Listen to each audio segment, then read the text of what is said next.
Right now, we're actually heading into office buildings. There are three prominent hearings that are taking place this morning on Thursday. I believe it's January 30th, if I'm not mistaken. And those are actually representative of the best three picks that President Trump has made for nominations to senior level positions within our U.S. government. The first one is day 2 of Robert F. Kennedy's hearings. Yesterday we had his first. I think he did absolutely fantastic. Second one, which is of more, I think, interest for me, is Tulsi Gabbard, who has been appointed to be the Director of National Intelligence. That is a very critical role. I'll explain why after I introduce you to the third hearing. And that third hearing is also a critical position. It's for the Director of the FBI. And that is, the nominee is Kash Patel. All right, let's go back to, I won't rehash RFK. Well, let me say this. These three positions are extremely important because RFK Jr., being nominated to be the HHS Secretary, Health and Human Services, is in a position to really do a deep dive and look at all the holdings and communications as well as documents related to what has taken place with the COVID-19 vaccine rollout, so-called vaccine rollout, any sort of funding that was taking place that was sent over to the Wuhan Institute of Virology lab incident.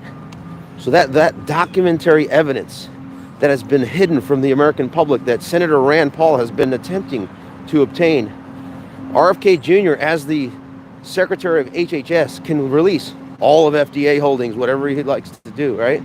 All of the CDC components. So this is a massive risk to the entire deep state, and it could very well land up as high as Mike Pence when he ran the COVID task force. As a reminder, it was Anthony Fauci and Deborah Birx that worked for Mike Pence when he was the leader, so-called failure, of the White House coronavirus task force. That's how instrumental Bobby Kennedy is in exposing corruption within our health and human services agencies. Number 2, Tulsi Gabbard. Oh, by the way, I'll say that all three of these individuals are the probably experts. Well, as far as RFK goes, he's the expert in writing books on the subject of, the real Anthony Fauci. So he already knows this stuff. He knows where to look, where the bodies are buried when it comes to health, and he's going to be able to exploit and identify via investigations, and he's going to be able to send it over to the Congress, which is now friendly. He can send it to respective states' attorneys general for actioning criminally, publicly expose it in order to be able to provide opportunities for citizens to file civil claims against folks like Fauci and others. And this is going to be the absolute, complete shining of light to the tune of trillions of lumens of the medical industrial complex. Now let's move on to Tulsi Gabbard. Tulsi Gabbard represents a warrior ethos class as a woman, 20-year veteran, fellow lieutenant colonel, Army reservist, has a top secret clearance still. And I need to pause here and say something about Tulsi Gabbard. She is the only member of Congress during the 117th or 116th Congress when the impeachment vote was taking place, the first impeachment on President Trump. She voted present. So out of 435 members of Congress, I argue that she was the only one to vote legally and constitutionally. Because even those Republicans that said no to that vote, that to me means they acquiesced to the legitimacy of the impeachment proceeding, wherein Nancy Pelosi didn't even allege a impeachable offense. The Constitution requires that to be impeached, there has to be a high crime or misdemeanor, meaning it has to be a statute broken on the books or a violation of the Constitution. What did Nancy Pelosi allege? Oh, a grave affront, an insult to Congress. That's not a crime. That's not a misdemeanor. That's not a felony. That's not a constitutional violation. Thus, of impeachment as written, the two that were written, did the constitutional threshold to be impeachable. Only one that said, this is ridiculous that I'm present physically here. By voting present, that means you're not even acknowledging the legitimacy of the articles of impeachment. Again, the only member of Congress that stood and defended the Constitution properly and appropriately during that vote. I mean, I can go through a litany of reasons why Tulsi Gabbard is the absolute #1 draft pick to go into that position.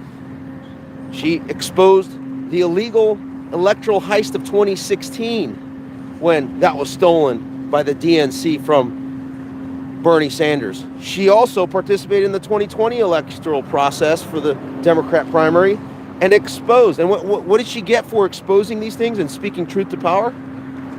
CommieTube, as I like to call it, YouTube others call it, immediately censored Tulsi Gabbard when she eviscerated through truth Kamala Harris. So she has the same interest as Americans do because she has been personally censored. What else have they done to her that they've also done to folks like myself, another lieutenant colonel in the reserves, Green Beret myself? Well, they place people like us that speak truth to power on what's known as the Quiet Skies program, the Quad S program. I like to call it, or pronounce it, the Fourth Amendment gang rape of those that have served for over 2 decades. Blood, sweat, and tears defending this nation and its constitutional values and principles. And what does that belligerent, illegitimate regime of the last 4 years do to us? Puts us on the Fourth Amendment gang rape program, which means, I got to pause so I can focus in on this one. For 2 years, practically, I was placed on the program where they would have 3 federal air marshals surveil me from my home to the airport. At the airport, I couldn't check in unless it was done in person at the counter.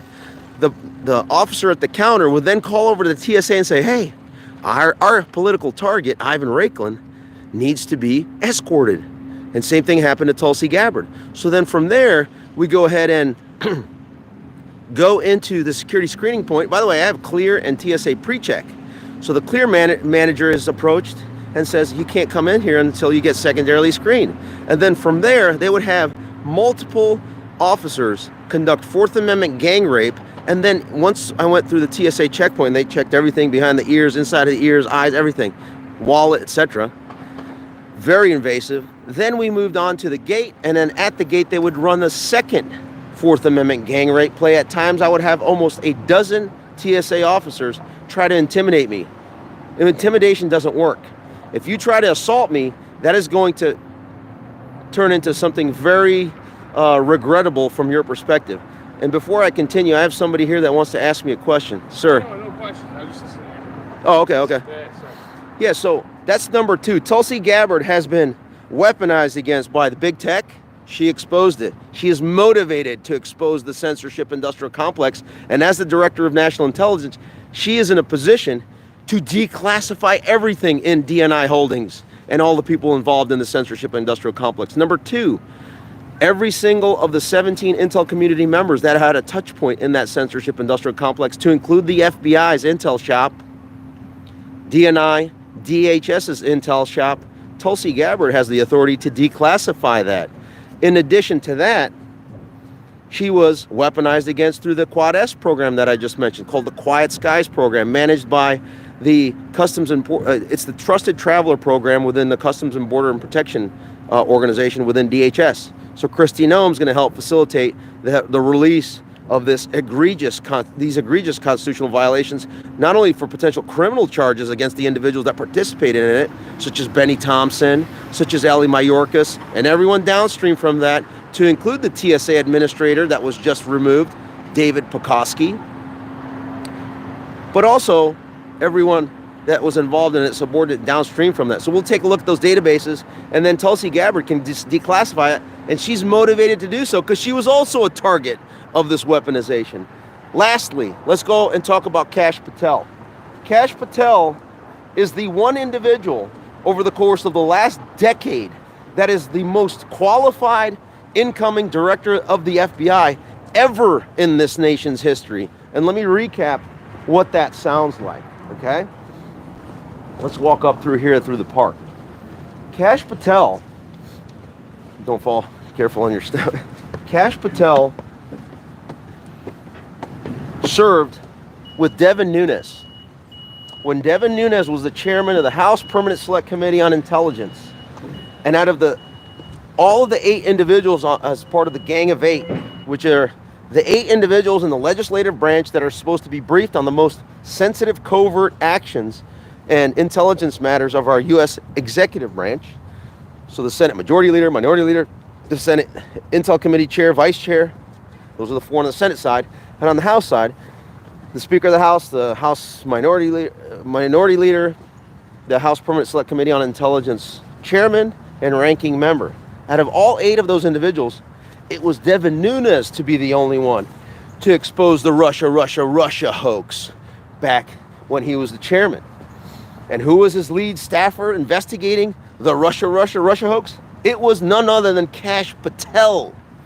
So that's one feather in the cap of being a truth seeker and speaking truth to power, no matter the cost, by the entire censorship regime and everyone else. So he knows all the key players involved in Russia and the illegal spying operation on the Trump campaign and the presidency.